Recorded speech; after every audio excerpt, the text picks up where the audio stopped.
Hi, my name is Suresh Anatha, and I'm the Principal Counselor at the National Addictions Management Service. And today I'm going to be talking to you about what makes young people particularly vulnerable to addictions. In my presentation, when I talk about addiction, I'll be referring primarily to substance use disorder. In later episodes, my colleagues will be talking about compulsive internet use and gaming, which has become a concern to many parents and educators. However, some of the factors that make youths susceptible to addictions are actually relevant to all types of addictive behaviors. When I talk about adolescents or youth, I am mostly referring to young people in their teenage years between 13 to 19. Adolescence is the period in a person's life journey that is associated with the highest risk of substance use disorder. I'll start by talking about the biological and physiological factors that make young people susceptible. We know that the brain doesn't reach maturity until around the age of 25. What's more, we also know that the area of the brain involved in emotions and memories, located further back in the brain, matures much earlier than the prefrontal cortex, which is located in front. This is important because it is the prefrontal cortex that supports executive functions like decision making, reasoning, and regulating our behavior. Hence, the executive functioning part of the brain develops slower than the emotional part, which could lead to poor decision making and difficulty in comprehending the full impact and consequences of one's actions.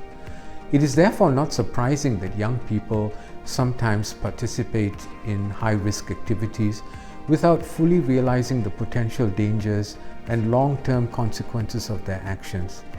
A car analogy is sometimes used in describing this. It's as though the motor is running at a faster speed than the brakes can handle. However, I don't want to dwell too much on the brain development and maturity. It's important to know that maturity is also influenced by psychological and social factors. As the brain matures into adulthood, so too does the mind. Maturation involves the young person experiencing his environment, learning problem solving, and managing emotions. A vital ingredient in learning is curiosity about the world and the people in it. Curiosity gives us the evolutionary advantage in learning and mastering our environment. In adolescence, it could lead to curiosity about drugs and alcohol as well, particularly when they see others using these substances. Often, the first use of substances is triggered by curiosity more than anything else. Adverse childhood experiences such as abuse and neglect could also lead to substance abuse. Lacking the maturity to deal with painful and difficult emotions, adolescents could use substances to cope.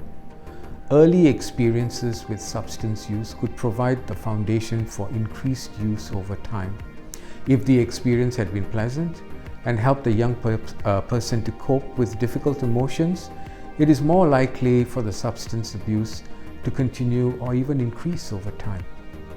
Social factors play a big role in adolescent substance use as well.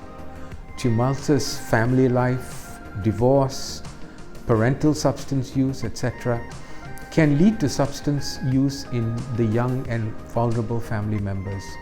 Conversely, we know that parental warmth and support functions as protective factors. When home life is difficult, the adolescent often finds support from peers. We know that peer influence could have a very strong impact on behavior, from substance use to criminal activities.